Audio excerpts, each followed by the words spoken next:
Aujourd'hui, on va faire une introduction aux variables dans Photoshop. Hyper utile. Donc, quand vous devez générer des designs, des cartes de visite ou des plaquettes de présentation d'animaux pour un zoo ou plein de choses différentes, vous faites le design de base dans Photoshop et puis vous reliez ça à un fichier, un tableau genre Excel ou Google Sheet, et ça va vous générer tout seul plein, des dizaines, centaines, milliers de versions en remplaçant les images ou les mots. Voilà. Et ça existe aussi les variables dans Illustrator et dans InDesign. C'est super important de connaître ça.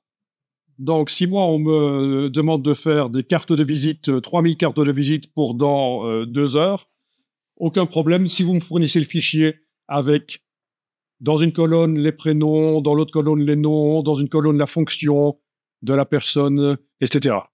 Je relis InDesign, Illustrator ou Photoshop, peu importe, les trois, c'est le même principe. Ça fonctionne pas tout à fait de la même manière dans les trois logiciels, mais je relis ça au fichier et c'est le logiciel qui va générer lui-même tous les PDF, si on veut imprimer sur les PDF, tous les PDF avec toutes les variantes, quoi. La même carte de visite, mais des noms différents, des prénoms différents, des fonctions différentes. Donc, voilà, je tenais à le dire parce que sinon, si je dis juste qu'on va voir les variables, vous n'allez pas comprendre de quoi il s'agit. C'est les données variables. Une partie du design qu'on va faire va pouvoir être changée, pilotée par un fichier externe. Donc, pour que ce soit plus rapide, parce qu'on n'a pas 10 heures à consacrer à ça, on va démarrer d'un dossier que je vous ai préparé et vous le téléchargez en tapant ceci dans la barre d'URL d'un navigateur. Photoshop version bêta ou Photoshop? Là, vous arrivez dans un dossier à télécharger et vous téléchargez tout le dossier. Voilà, donc je vous remontre le lien. Voilà. Dans la barre d'URL du navigateur, ça va vous amener vers le dossier à télécharger sans devoir mettre son adresse mail. C'est accessible à tous normalement, c'est ouvert à tous ceux qui ont l'URL. Et bien sûr, l'URL, la vraie URL, elle ressemble à ça. Mais en réalité, je voulais simplifier pour que ce soit facile à taper dans une barre d'URL de navigateur, quoi. Donc, en fait, voilà, ici, vous allez afficher le contenu du dossier téléchargé. Vous l'avez bien sûr dézippé. Clic droit, extraire sur Windows. Double-clic sur le zip quand on est sur Mac. Ça a fait un dossier à côté. Et vous classez par liste. Ce sera plus facile que par icône, évidemment.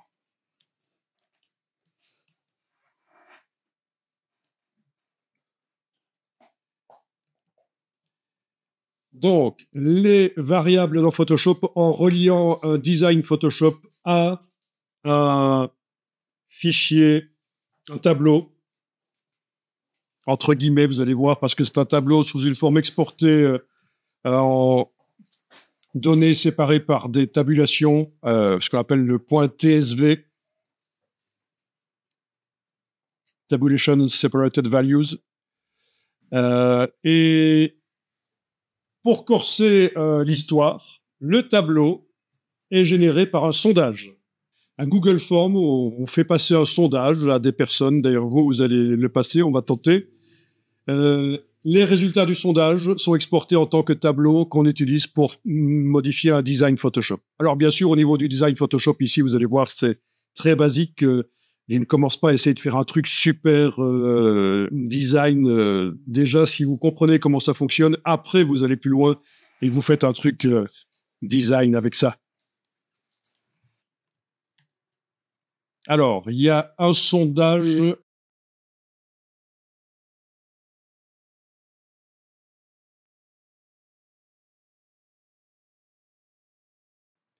Donc, qu'est-ce qu'on a? On a l'endroit où vous habitez, dans quelle ville ou village habites-tu, quel est ton prénom? Parmi ces 3 propositions, quel est ton animal préféré? Donc, il y a 3 propositions qui sont là. Le plat, quel est ton plat préféré? Et les vacances, quelles sont tes vacances préférées? Voilà. Et puis, il faut envoyer le résultat. Avec le lien qui est là, Une autorisation est nécessaire, ok. Ouais, pour moi. Je vais aller dans la conception du sondage ici, voir si je sais faire en sorte que n'importe qui puisse répondre, y compris quelqu'un qui ne mettra pas son adresse mail. Voilà. Donc, vu personne interrogée, seules les personnes avec accès peuvent ouvrir le lien. Tous les utilisateurs qui ont le lien, voilà. OK. Enregistrer, voilà. Bon, réessayez maintenant pour voir si vous avez accès, parce que normalement, vous avez vu, hein, Ah, vous avez accès, super. Ben voilà, c'était l'occasion de voir ça. OK. Donc, ben écoutez, vous pouvez répondre. Hein. Je vous laisse répondre parce que vous mourrez d'envie de répondre. Donc là, je viens de repasser de la partie concepteur à la partie réponse questionnaire en lui-même. Voilà. Moi, j'ai déjà répondu.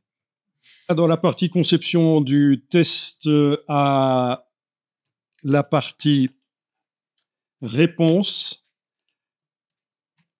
je vois déjà des réponses. OK. OK, voilà.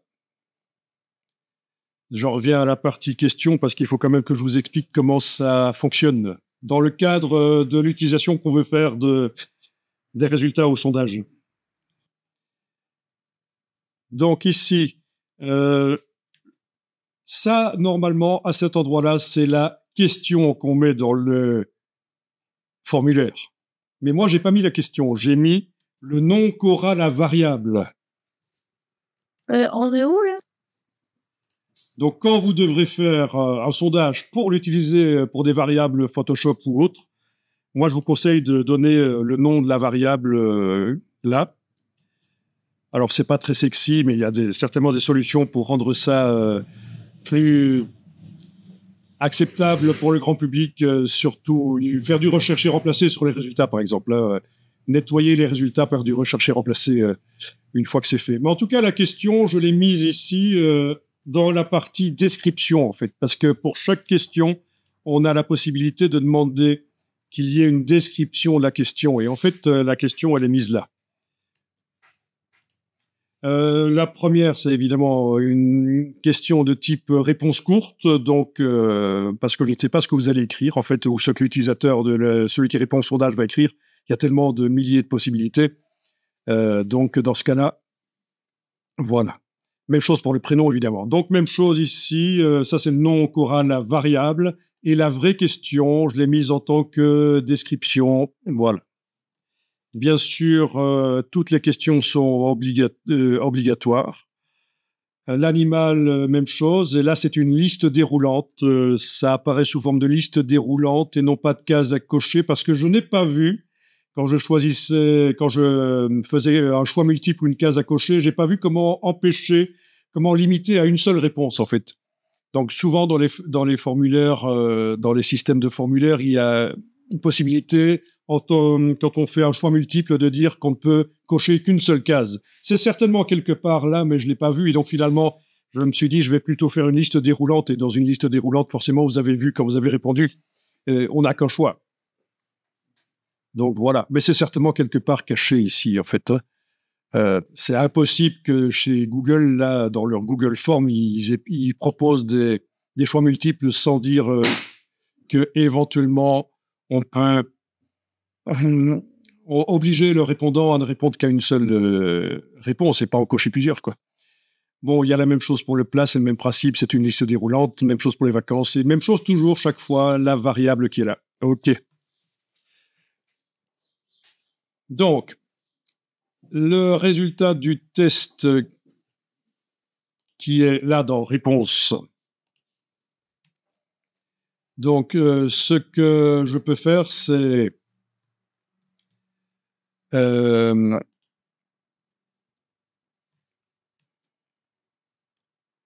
alors, on peut directement télécharger les réponses au format valeur, donc données séparées par des virgules, hein, le comma separated values, mais c'est pas utilisable dans Photoshop convenablement, le CSV.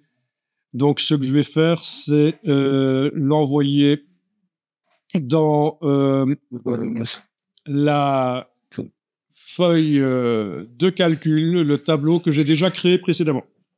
Et si je voulais l'envoyer dans un nouveau tableau, il faudrait que je demande ici de supprimer le tableau, peut-être. Oui, supprimer le tableau, supprimer le lien vers le formulaire. Non, sélectionner une nouvelle destination, c'est ça. Sélectionner une nouvelle destination, et là, je peux refaire un nouveau tableau. Mais tant qu'à faire, c'est déjà le cas. Elles sont déjà dans le tableau ancien que j'avais déjà fait afficher dans Sheets. Voilà. Voilà, les voilà. OK, on est bon. Alors, ce qu'il y a, c'est qu'il nous fait tout seul une colonne horodateur.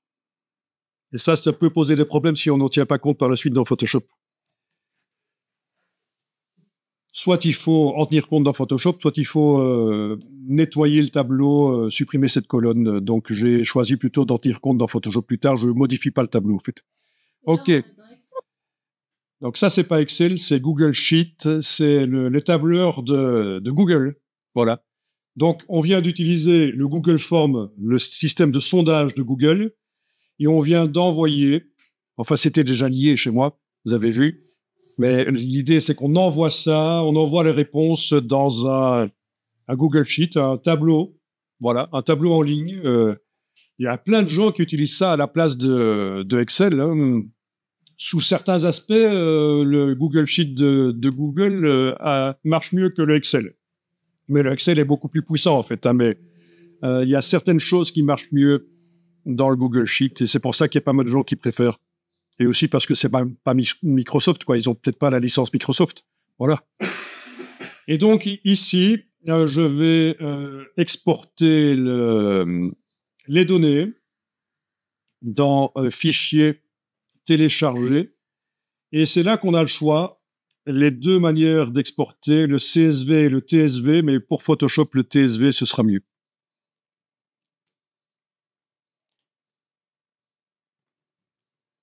Voilà, donc je vais indiquer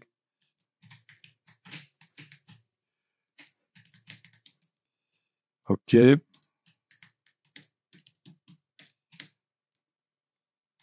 Donc, OK, pour bien être précis, tant qu'à faire autant. Voilà, je les mets dans un dossier. Donc, c'est du TSV.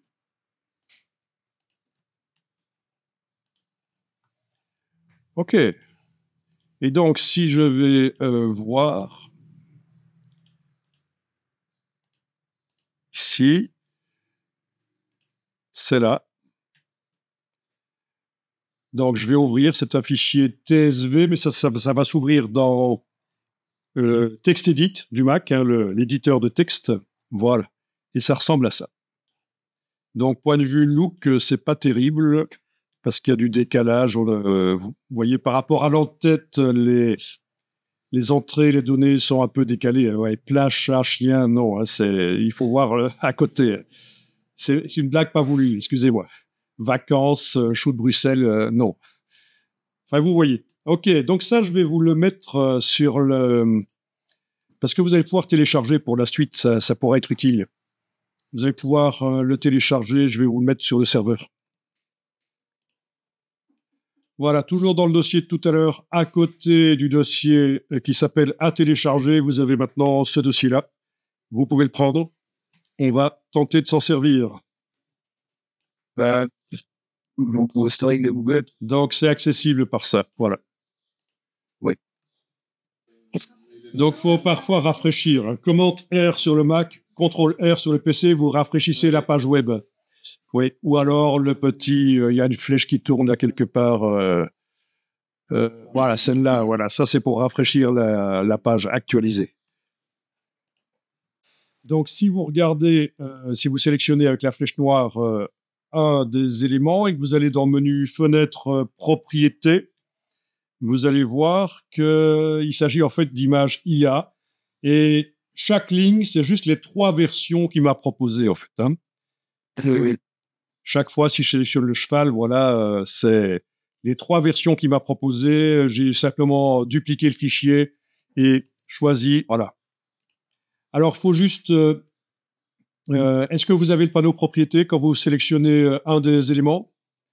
Vous voyez le panneau propriété, vous voyez les 3 versions là qui sont proposées. Donc ici, il y a une roue dentée, vous pouvez cliquer dessus et ça va vous réouvrir la boîte de génération de vecteurs. Oui, suite, emboîté.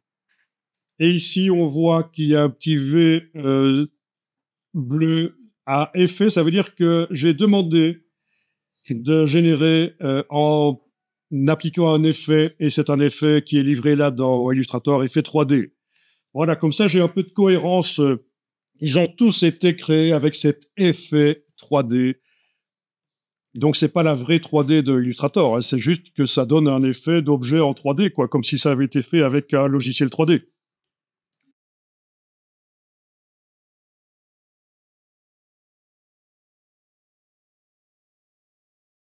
Clic droit, copier l'image. Et puis vous allez dans Illustrator, et puis vous allez la coller sur le côté, là. Voilà, je mets le design actuel sur le côté, et je vais coller ici, voilà l'image. Elle arrive au centre de la fenêtre, quoi, quand on colle. C'est pour ça que j'ai bougé le design. Bon, on va faire ça sur un plan de travail sur le côté. Activer l'outil plan de travail, tracer un plan de travail. Ensuite, vous activez l'outil rectangle, et vous tracez un petit rectangle sur le plan de travail. Vous voyez à peu près la taille de ce que j'ai fait avant, quoi. Le rectangle est sélectionné avec la flèche noire, il est sélectionné. Au niveau de la couleur, ça n'a pas d'importance, mais je vous montre ici que je pourrais lui donner la couleur que je veux. Ça va de façon disparaître, c'est juste pour déterminer la taille de ce que je vais générer par IA. Alors ensuite, vous allez dans le menu Objet et dans Générer des vecteurs. Demandez ici de générer quelque chose. C'est vous qui voyez.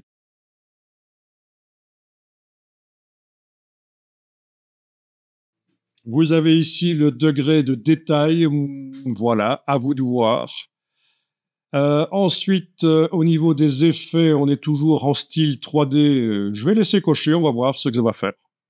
De lui demander toujours l'effet style 3D, mais ce qu'on va changer ici, c'est référence stylistique. Dans référence stylistique, vous allez devoir cliquer sur choisir une ressource. Et là, vous allez, avec la pipette qui vous propose là, vous allez cliquer sur l'image que vous avez collée. Donc ça peut être des vecteurs, ça peut être des pixels. Ici, c'est des pixels. Ça vient du web. Voilà. Donc là, il vous indique que l'image que vous êtes allé chercher est en tant que référence stylistique. Voilà. Mais cliquez sur Générer. Voilà. Donc je vais zoomer. Avec la flèche noire et la touche Alt, la touche Option, je déplace, ça fait une copie, je déplace encore.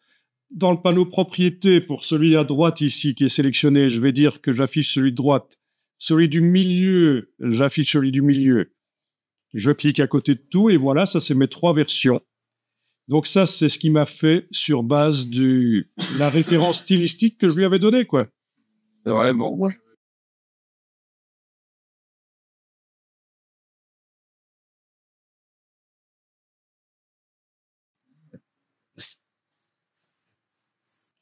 Ok, touche Alt, je déplace et toujours mon petit manège là.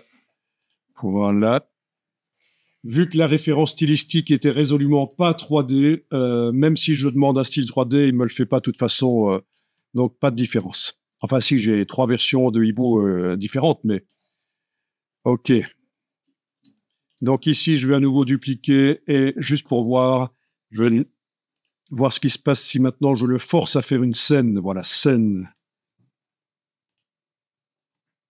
Normalement, il va faire une scène, un décor un peu plus complexe autour de cette immonde bestiole.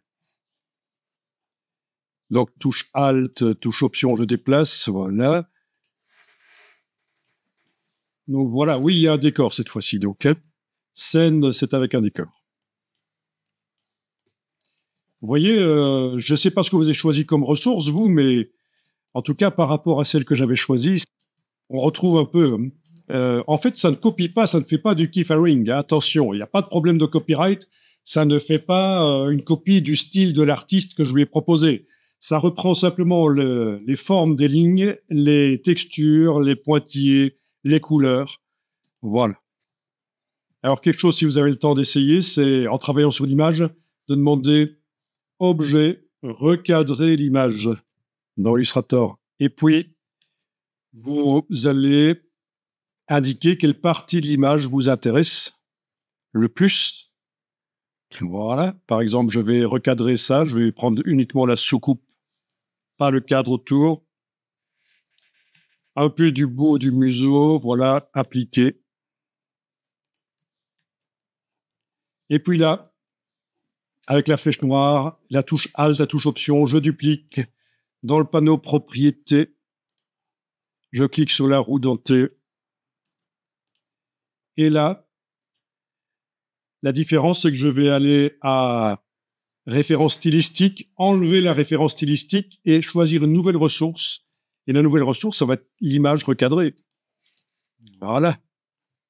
Donc, elle est différente. Donc, ça va donner des résultats différents comme je vais générer.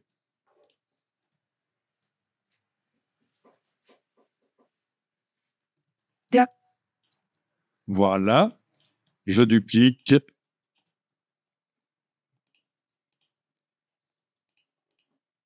Donc, toujours une scène, c'est ce que j'avais demandé. Et vous voyez, c'est plus simple hein, par rapport à ce que j'avais avant. C'est plus simple parce que j'ai recadré une partie d'image et voilà.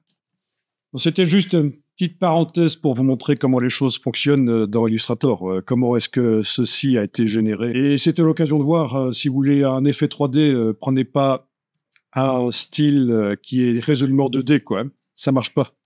Impossible de faire l'effet 3D avec un style résolument 2D. Oui.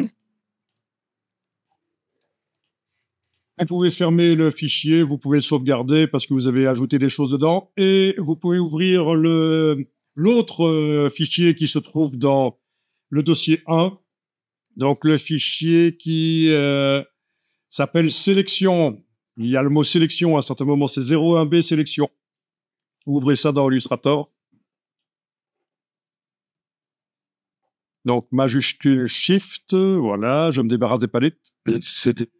Donc là, j'ai simplement choisi parmi les 3 propositions, j'aurais pu en faire aussi 6, 9, 12. Hein. C'est parce que j'ai fait les choses rapidement ici. J'ai supprimé celles qui étaient les moins bien à mon goût. Quoi. Je n'ai gardé que celles qui sont les plus intéressantes et j'ai fait une exportation de tout ça au format Illustrator. Donc, vous pouvez fermer le fichier. On va aller voir la suite dans le dossier 2.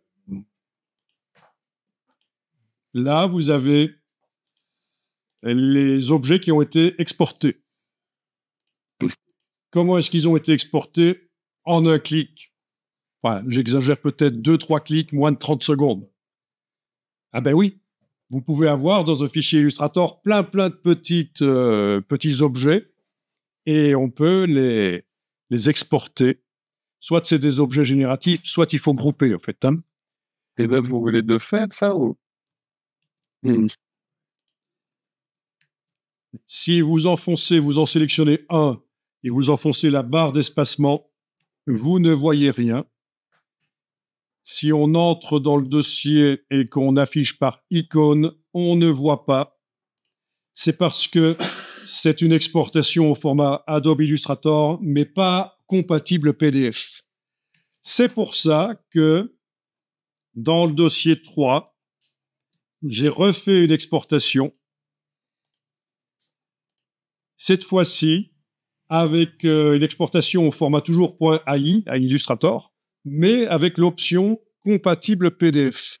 Du coup, quand je sélectionne un objet, je fais barre d'espacement, je vois l'objet. J'entre dans le dossier, j'affiche par icône, je vois les objets. C'est quand même plus pratique. C'est bêtement ça. L'option compatible PDF va vous permettre de voir sur le Mac, sur le fichier, ce qui est représenté, quoi. Alors, On va dans le dossier 4. Donc, si ça vous intéresse de voir comment tout ça a été fait, je vous fournirai l'enregistrement de la procédure. Parce que tout ça, je l'ai enregistré, c'est en vidéo pour ceux ou celles que ça intéresserait.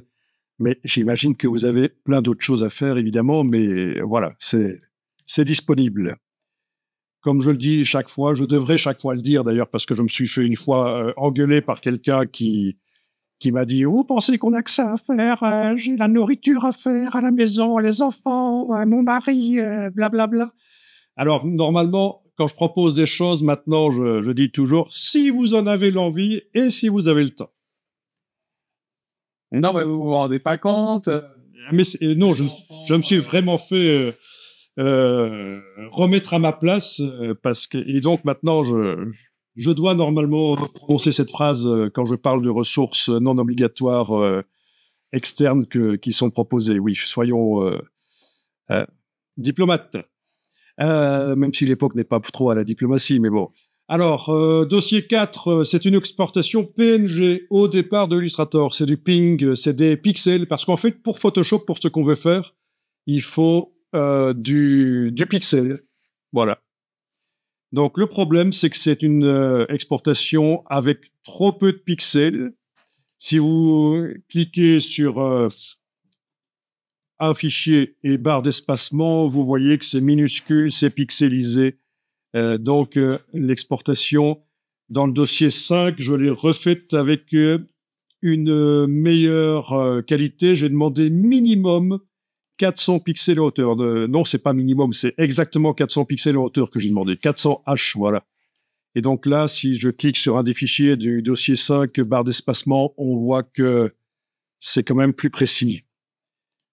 Ben oui. Ensuite, dossier 6, c'est chaque fois, c'est le duplicata en fait du dossier 5. Le dossier 6, la différence, je vais juste nommer les choses, parce qu'évidemment, je vais avoir besoin de ça pour les variables. Et j'ai donné exactement le nom qui apparaissait dans les listes de choix dans le formulaire, vous voyez? Ouais. Exactement. Pas une majuscule là où il y avait une minuscule ou quoi, parce que ça ne passerait pas. Parce que le fichier des réponses, il contient exactement ces noms-là. En fait. Et vous avez même vu hein, dans le questionnaire, ça terminait par .png. OK. Bon, ben écoutez, ce serait intéressant de voir comment on génère toutes ces images PNG au départ du fichier Illustrator. Donc, finalement, votre document là qui s'appelait 01B sélection dans le dossier 1, vous l'ouvrez. Si vous l'aviez fermé, je vous avais dit de le fermer, donc voilà. Comment est-ce qu'on peut, en 2-3 clics, générer plein de fichiers au départ de tout ce qui est là? Ceux qui connaissent pas, ils vont devoir faire du copier-coller. Ils sélectionnent un truc, édition copier, fichier nouveau document, édition coller. Déjà là, il y en a 9. Imaginez, vous en avez beaucoup plus que 9 des fichiers exportés. Ça va être pénible. Hein. Est-ce que vous avez une idée? Non? Quand c'est, Fais-moi. ouais, c'est pas exporté, c'est Alors, tu vois exporter la sélection quelque part? dans le fichier. Dans Fichier, exporter la sélection. Oui, ça pourrait marcher. Oui, exporter pour les écrans. Oui, ça pourrait marcher. Mais il y a une autre solution. Mais ça pourrait marcher. C'est fenêtre, exportation de ressources. Il y a un panneau spécial pour ça. Fenêtre, exportation de ressources. Et là, vous voyez qu'en fait, ils ont déjà été glissés dedans. Hein. Ça a été enregistré dans le document, je les avais glissés dedans. C'est ça. Ah oui, sauf le dernier, là. Il ne doit pas être exporté. En fait, c'est une erreur, c'est tout. Je vais le backer, comme on dit. Voilà. OK, on a les 9, là, voilà. Donc, l'idée, c'est qu'on glisse les objets hein, là-dedans. Ben oui, si je les clique, majuscule clic, et je supprime avec la corbeille, je vais pouvoir recommencer l'opération. Comme ça, vous voyez, on doit sélectionner tous les objets et puis donc les glisser à cet endroit-là. C'est ce qu'ils disent, hein, c'est hyper facile. Voilà. Si vous n'avez pas groupé, si votre chat, là, par exemple, n'est pas groupé, Si les yeux sont pas groupés avec le reste du corps, vous allez avoir les yeux d'un côté et le reste du corps du chat de l'autre côté. Donc il faut faire des groupes. Mais ici, il n'y a même pas besoin de faire de groupes parce que c'est des objets génératifs, ils sont d'office groupés. Mais sachez-le, si vous voulez faire ça, c'est des groupes qu'on exporte en général. Hein. Un objet génératif, c'est une sorte de groupe en fait. Alors, une fois qu'on a ça, il faut faire clic, majuscule clic, il faut tout sélectionner, en fait, voilà. Et puis, il faut choisir, et c'est ce que j'ai déjà fait ici, PNG, voilà, vous avez le choix, vous pouvez exporter en JPEG si vous voulez, mais JPEG, il n'y a pas de transparence. SVG, PDF, et pour Photoshop, il nous faut du pixel, et tant qu'à faire, je prends du pixel avec de la transparence autour, le ping. Voilà, ici, c'est là qu'on peut demander une hauteur minimale. C'est moi qui ai tapé 400, je pense. Il est venu d'office avec 400. On peut dire à quelle précision on l'exporte, quoi. Voilà. Et puis on clique sur exporter, il va nous demander où on l'exporte, et dans le dossier, vous allez récupérer tous vos PNG 400 pixels, comme ceux que je vous ai fournis, en fait. Comme ça, vous voyez la procédure. Hein. Vous voyez que il y a une règle en infographie et en informatique en général. Si vous faites quelque chose de répétitif et ennuyeux, c'est pas normal. Il y a toujours un système qui est prévu pour éviter de faire des choses ennuyeuses. Je pèse mes mots. Alors, compatible PDF, c'est autre chose. Hein.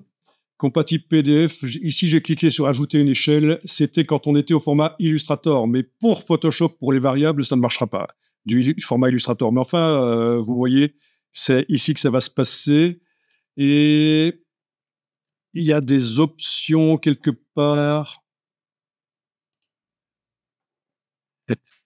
Okay. Oui, c'est ici, sur la petite boîte qu'on avait vue tout à l'heure quand on avait fait le fichier, la première solution dont tu avais parlé là. Voilà.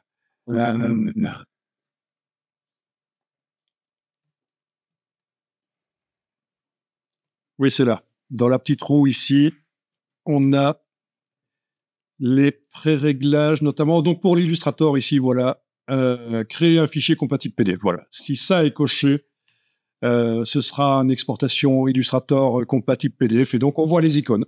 Voilà. C'est déjà coché chez moi. Bon, ça a l'air un peu complexe, mais ça aide vraiment, ce genre de choses. Bon, ceux qui font du web aussi, hein. Ceux qui font du web, ils utilisent beaucoup ça, forcément. Ceux qui font des interfaces pour le web, dans Illustrator. Ok, donc vous avez vu, on peut fermer. Alors, exportation du TSV. Donc, on a une autre exportation qu'on a faite. Renommage du TSV en extension TXT, on va le faire aussi. Conception du PSD. Alors, vous ouvrez le dossier 9 et que je vous ai fourni. Et dans le dossier 9, vous trouvez toutes les images PNG qui sont susceptibles d'être utilisées par Photoshop. Donc, je les ai copiées là. Voilà. Je les ai mises à côté du fichier Photoshop. C'est ce qu'il y a de plus simple. Parce que si on les mettait dans un autre dossier, on serait obligé dans le tableau de faire le chemin absolu. Genre, c'est sur ce Mac-là, dans le dossier de tel utilisateur, dans tel dossier, dans tel sous-dossier, vous voyez, le chemin absolu. Tandis que mettre les images juste à côté du fichier Photoshop, il n'y a même pas besoin de s'occuper savoir si Photoshop va les trouver ou pas. C'est comme ça que ça marche.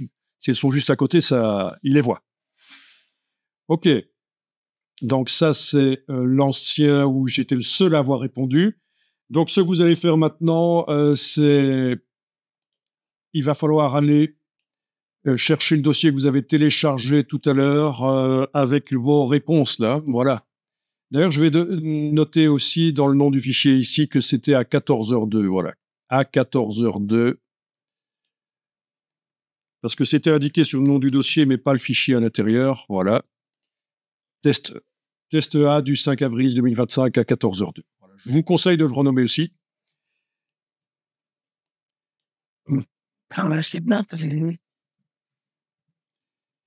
Et alors, vous allez le mettre dans le dossier 9. Moi, ici, je vais mettre une copie avec la touche Alt, mais vous mettriez le fichier lui-même, ça marche aussi. Voilà. OK, il est dedans. Le voilà. Donc avec la touche Alt, la touche Option, je l'ai déplacé. Là, C'est un point TSV. Alors, le TSV n'est pas reconnu par Photoshop en tant que tel. Lui, il lui faut du TXT. Donc, ce que vous allez faire, c'est que l'extension ici, vous allez remplacer le SV par XT. Voilà, TXT. Et bizarrement, là, il va reconnaître ça. Pour un petit moment, parce que j'ai... Ok, donc ça, c'est la conception du fichier. J'ai fait ça ce matin vite fait. Vous voyez, j'ai commencé à 11h24 et j'ai terminé à 11h42. Et vite fait. Avant de parler de la conception du fichier, on va directement ouvrir dans Photoshop la version 6 de mon super design. Donc, vous ouvrez ça dans Photoshop. Ici, je vais faire commande H pour masquer les repères bleus. Je n'ai pas besoin des repères bleus, là. Commande H. Voilà. Lequel? Donc voilà, j'ai juste fait vite fait ce truc. Donc, prénom, ce sera remplacé bien sûr par votre prénom. Endroit par l'endroit que vous avez indiqué. Le 2 ici, c'est pas une variable forcément. Et on a 3 zones pixels de 3 couleurs différentes qui pourront être remplacées par les images. Bien. Alors, palette des calques, menu fenêtre calque, ce sont bien des calques qui séparés, bien sûr, avec le nom de la variable. Ce n'est pas obligatoire que le calque porte exactement le nom de la variable, mais ça facilite la compréhension quand on fait ça. Donc, au niveau ici, si je vais ouvrir le fichier texte, les variables sont indiquées là. On a donc une variable qui a été faite automatiquement par le Google Form horodateur, l'heure à laquelle la réponse a été donnée.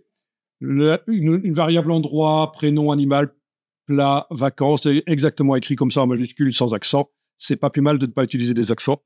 Ça pose parfois des problèmes. Eh bien, ce qu'on va faire maintenant, c'est aller dans le menu Images de Photoshop, variable, ensemble de données. Image, variable, ensemble de données. Voilà. Alors, est-ce que... oui, il va falloir importer. Vous allez devoir importer, et moi aussi d'ailleurs, vous allez devoir importer le fichier TXT. Et en fait, les variables dans ce document, j'ai déjà défini que tel ou tel calque correspond à telle ou telle variable qui est dans le fichier texte. Donc, ce boulot-là a déjà été fait. Il faut juste réimporter le fichier avec les nouvelles réponses que vous avez faites tout à l'heure. Donc, dans le panneau variable et plus précisément dans la partie ensemble de données, vous allez cliquer sur Importer et vous allez naviguer jusqu'au fichier. Et là, je l'ai déjà chargé précédemment, il y a quelques minutes pendant la pause, j'ai fait le test. Attention, il y a quelque chose ici. Quand vous ferez ça, il faudra absolument choisir ici comme codage de texte Unicode UTF-8, parce que si vous êtes en automatique, ça risque de ne pas fonctionner, il va vous faire un message d'erreur. Donc UTF-8, c'est le codage texte qu'on utilise en Europe, en fait, hein, dans les pays occidentaux. Voilà, remplacer les ensembles de données existants, c'est bon. Donc, sélectionner un fichier, et c'est bien celui-là, voilà. Voilà, ok. Et là, vous voyez que c'est déjà mis à jour, mais on va tenter de passer en revue les différentes jeux de données, en fait, avec ceci. Voilà. Ça fonctionne, voilà, plus ou moins. Il y a une erreur, mais ça, c'était prévu. Mais oui, le fait que les images se superposent mal, ok, ça peut être géré dans les calques. C'est un peu... vous dis, au niveau du design, moi, ce qui m'intéresse dans un premier temps, c'est que la technique, vous compreniez. Chez moi, c'est peu de passe. Ah oui, cliquer sur aperçu, en effet, c'était déjà cliqué chez moi, donc bel effort, beau travail d'équipe.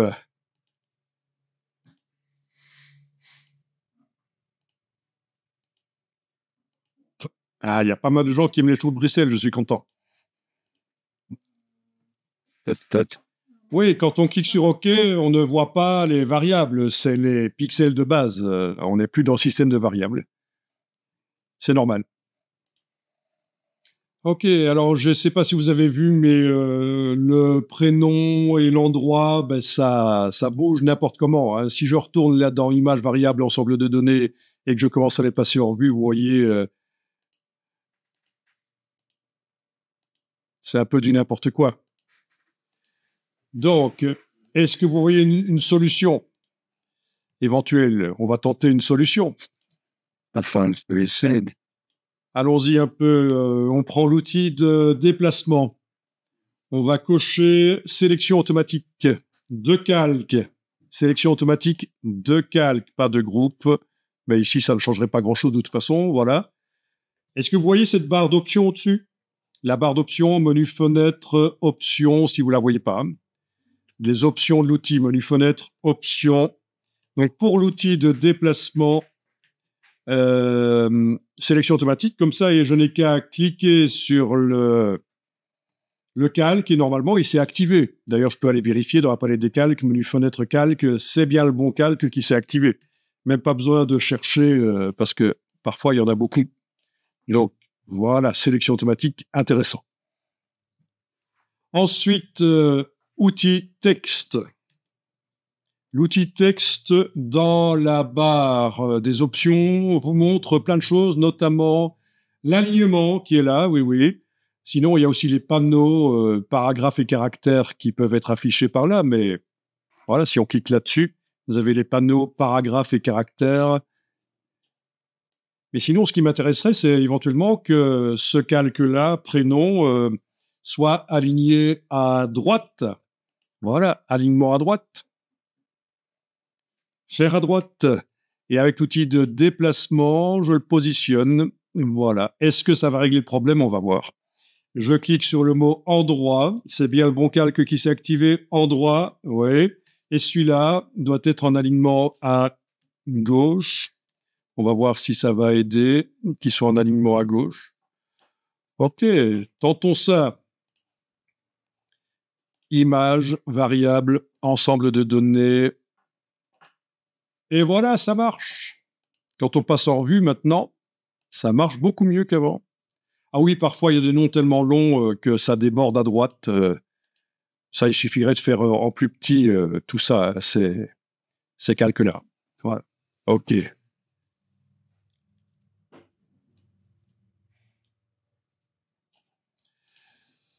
Donc voilà comment ça pourrait être résolu le problème. Bien, donc ce que je vous propose de faire, ça je vais l'enregistrer sous un nouveau nom. Dans le dossier, ça va être mon fichier 7. Et on va recommencer un fichier Photoshop complètement à tout nouveau. Donc je passe même pas en revue les différentes étapes parce qu'on va le faire ensemble en fait. On va tenter ça.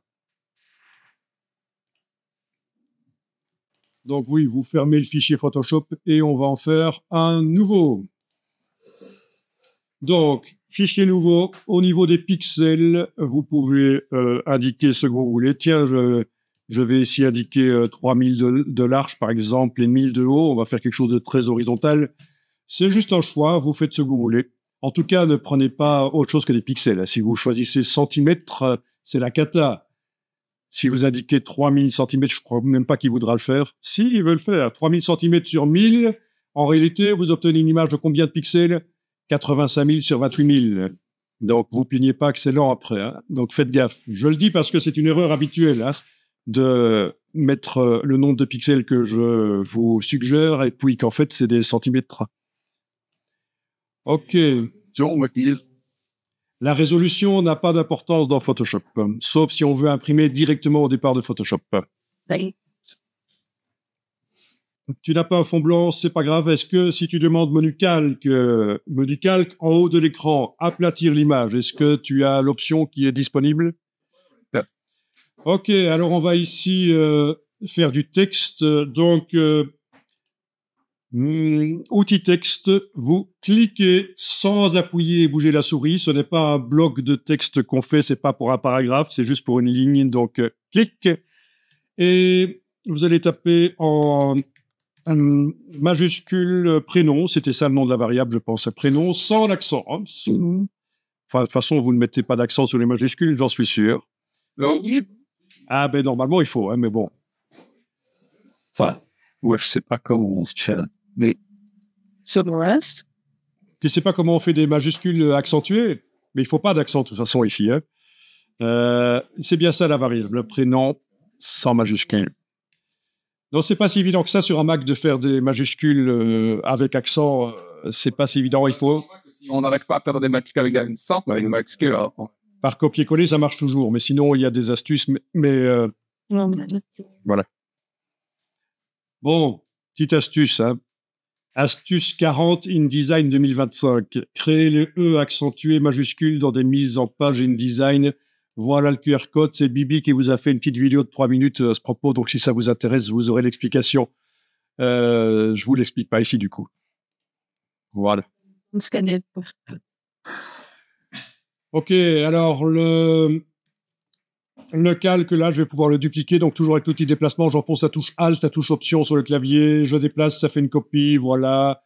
Et la copie, on va la renommer. Et c'était quoi l'autre variable? Endroit, c'était ça, oui. Donc, on va commencer juste par les variables de texte, parce que sinon, si on commence à faire les images aussi, ça va être un peu compliqué. Voilà, donc endroit, voilà.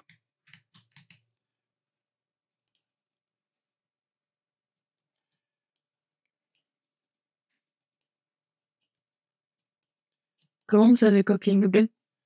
Bah, il y a différentes solutions. J'ai juste avec la touche Alt déplacé la touche Option. J'ai déplacé avec l'outil de déplacement le premier calque et ça a fait un deuxième calque. J'ai dû renommer ici.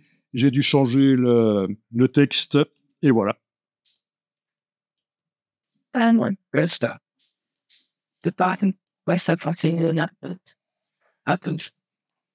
Ok, tant qu'à faire, on va rapidement appliquer des styles graphiques dessus. Hein. Menu fenêtre, style. Bien sûr, il y en a des milliers, des dizaines de milliers disponibles sur le web, mais ici, on va rapidement sur chaque calque appliquer un style. Voilà. Vous pouvez appliquer un style différent, en fait. Hein.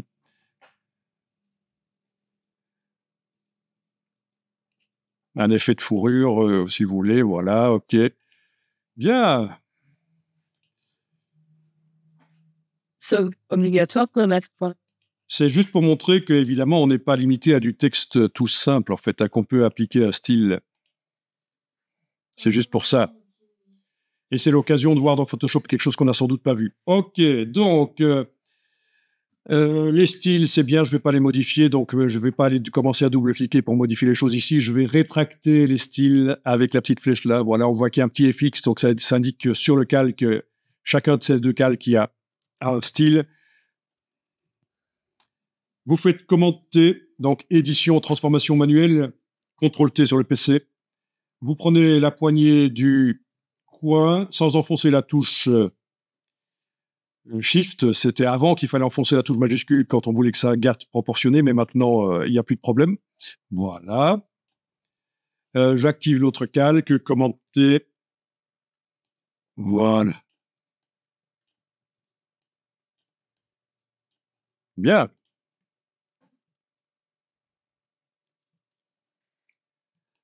En principe, pour les deux calques, il faudrait normalement, je ne vais pas vous demander de le faire, je vous montre juste ici, pour chacun des calques, aller dans la palette caractères et passer en optique. On avait vu ça, hein, ça vous rappelle vaguement quelque chose.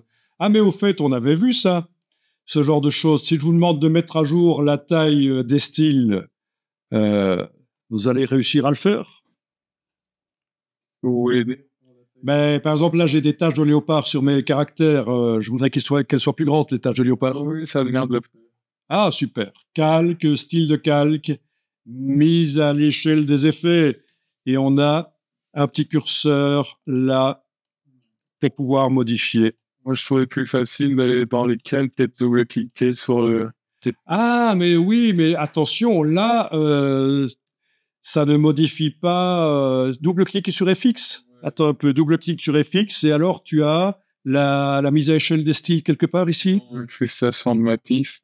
Ah oui, mais ça ne modifie que le motif alors. Ouais. Tandis que là, je modifie tout, tu vois. Je modifie tous les styles, tous les effets d'un coup, l'ombre, tout. Hein. C'est pas la même chose en fait. Ok, calque, style de calque, mettre à l'échelle les effets. Je suis sur l'autre là, voilà. Oui, hein, ça modifie tout, l'ombre, tout. Hein. C'est d'accord.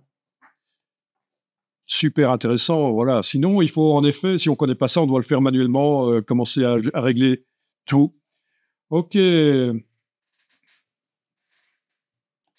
Alors, on va enregistrer le fichier Photoshop dans le dossier neuf. Donc, je vais l'appeler nouveau test-01. Vous mettez comme vous voulez. Format Photoshop, évidemment. Bon, ben, on va déjà tester comment est-ce que ça fonctionne. On va voir. Donc, vous allez dans le menu Images, Variables et vous voyez, ensemble de données est grisé parce qu'il n'y a pas encore d'ensemble de données. Donc, c'est définir, ici, définir les variables. Donc, vous avez ici calque, calque. Et si vous cliquez là-dessus, ça passe en revue les calques. Donc, prénom, endroit, il n'y a que deux calques en fait. Hein. L'arrière-plan n'est pas considéré comme calque ici parce que il est verrouillé. Et donc, voilà. Par exemple, prénom. Prénom. Je vais faire du remplacement de texte. Et le nom de la variable dans le fichier texte exporté du Google Form, oui, pris du Google Sheet en fait, c'est prénom. Voilà, ben c'est simple, on a fait tout correspondre hein, pour que ce soit plus simple. Hein. C'est pas la question, là. Ici, je passe au suivant, le calque suivant, endroit, ben je vais dire remplacement de texte et le nom de la variable, c'est endroit. Bon, il y a différentes manières d'attaquer, en fait, de faire ça. Hein. Il y a différentes manières de faire ça, mais voilà une manière. OK.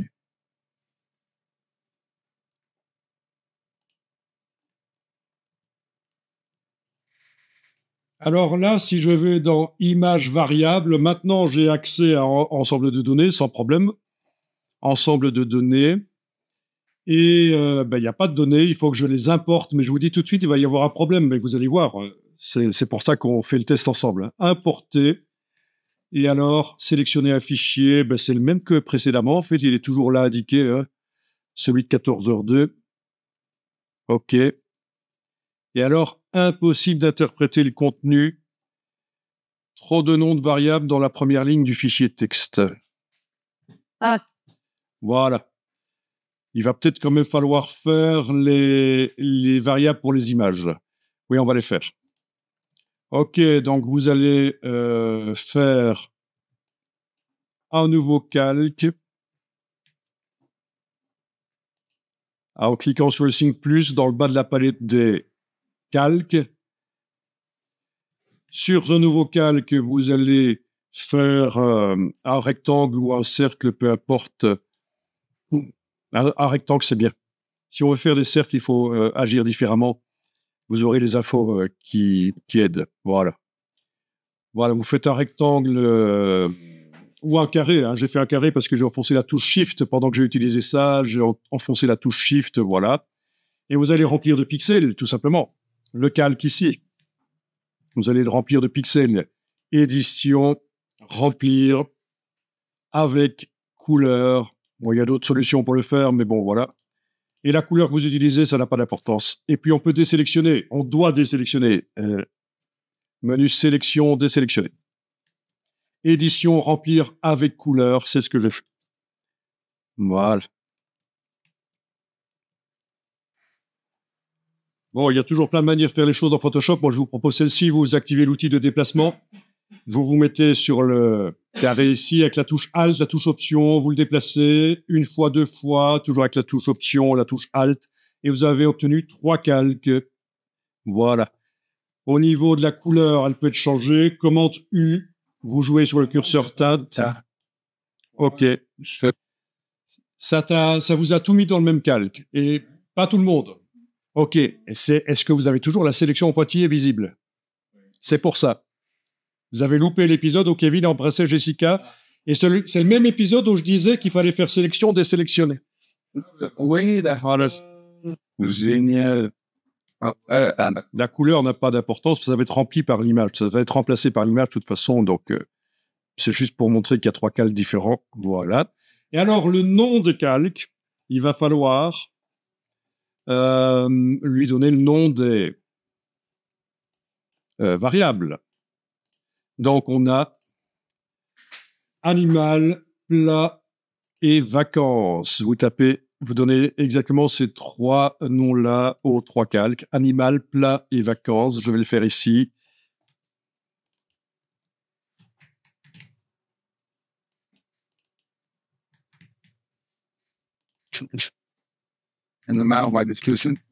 En majuscule, bien sûr, c'est comme ça dans le fichier. C'est le nom de la variable. Voilà. Et je vais enregistrer ça sous un nouveau nom. Voilà. Ça fait une petite question pour nous. C'est pourquoi Donc, image, variable, ensemble de données, importé. Et là, en principe, il y aura encore un message d'erreur. Voilà. Trop de noms de variables dans la première ligne. Oui, parce qu'il manque encore une variable. Ça, c'est le problème.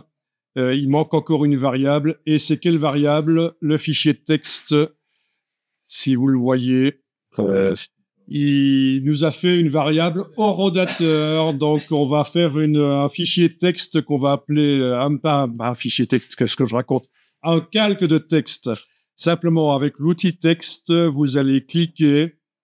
Vous allez taper horodateur. Bien sûr, il pourrait être invisible. Ah, attendez, j'ai fait une erreur. Il faut absolument le taper comme il est, la variable dans le fichier texte. Je pense qu'il y a un H. Voilà. Un majuscule, je veux dire. Voyons un peu ça. Eh oui, c'est vicieux. Hein. C'est vicieux. Quand vous faites ce genre de choses, c'est toujours bien d'avoir sous la main quelqu'un qui peut vous aider. Hein. Horodateur, voilà, c'est ça. Le nom de la variable. OK. Je l'ai mis là. Et alors, au niveau de la couleur, peu importe, mais... bon, je vais même le mettre en gris très clair, là. Je pourrais le mettre en blanc, mais on va le mettre en gris très clair. Voilà. Et il va falloir définir. Donc, de toute façon, avant d'importer, il va falloir définir. Voyons un peu si ça marcherait quand même. Image, variable, ensemble de données, importer. OK. Bon, tout le monde dit toujours pas. OK, ben on va lui faire ses définitions. Hein, voilà, définir. C'est par rapport au nombre de variables qu'il y a dans le fichier Photoshop, il y a trop de variables dans le fichier que j'essaie d'apporter. Donc, on est à la partie définir maintenant. Est-ce que vous avez réussi à faire vos calques? Vous avez vos 3 calques pixels, votre calque texte qu'on a appelé horodateur. Donc, normalement, tout est bon. Donc, calque qui s'appelle horodateur. La variable, ça va être du remplacement de texte. La variable s'appelle horodateur. Voilà. Ensuite... calque suivant, vacances, c'est du remplacement de pixels et la variable s'appelle vacances.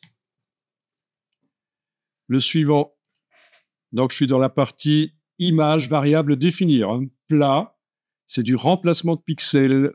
Oui, c'est pour ça que ça marche pas avec des fichiers Illustrator. C'est qu'il cherche des pixels, en fait, Photoshop, quand il fait ça. Voilà. Animal, remplacement de pixels, ça va être animal. Voilà. Animal idiot. Voilà, OK. OK.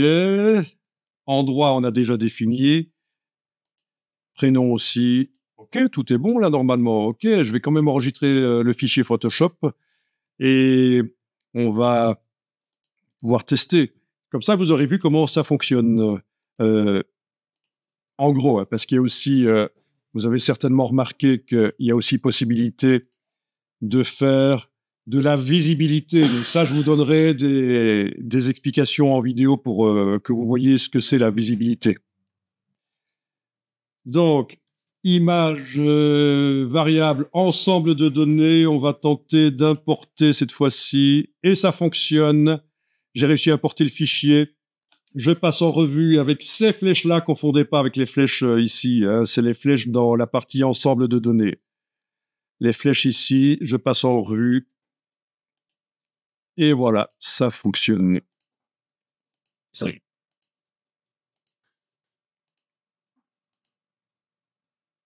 On est bon?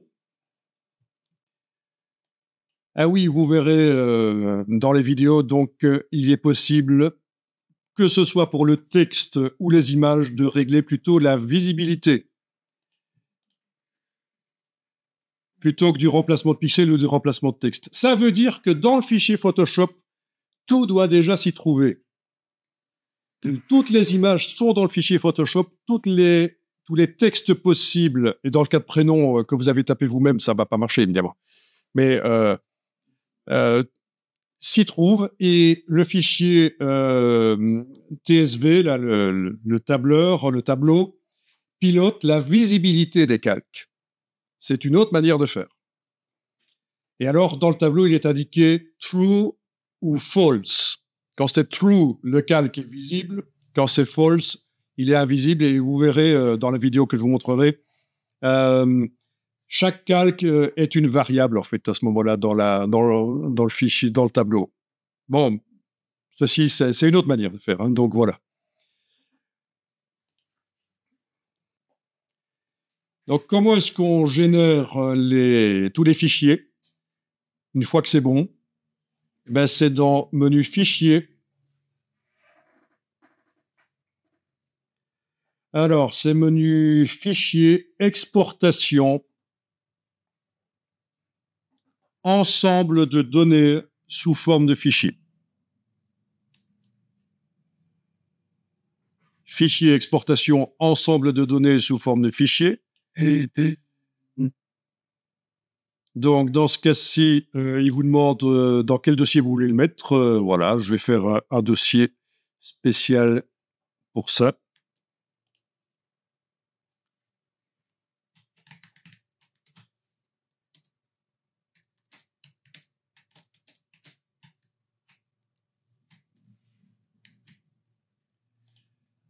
Voilà.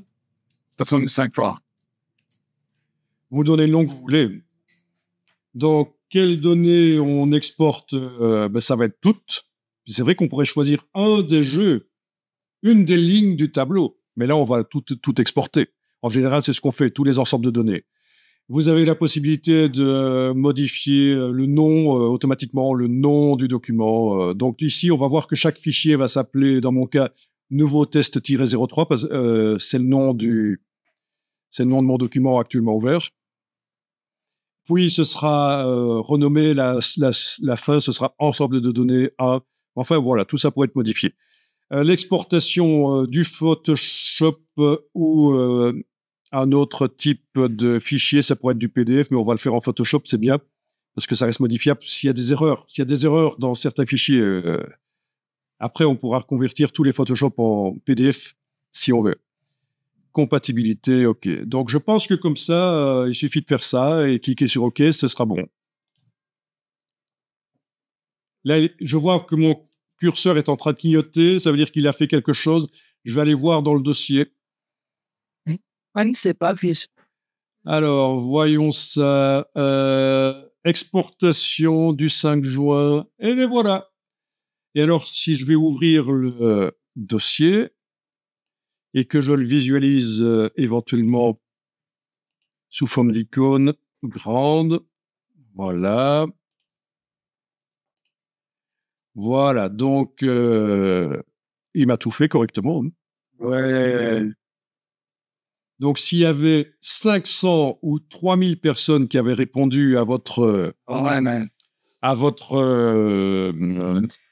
comment dire, votre sondage, vous pouvez leur faire des cartes d'entrée personnalisées pour votre festival de la cuisse de cochon ou je ne sais quoi.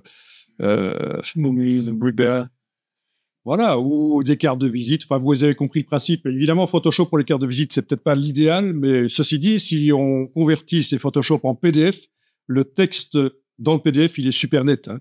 Il reste net, c'est ça l'astuce, même s'il y a des styles graphiques dessus.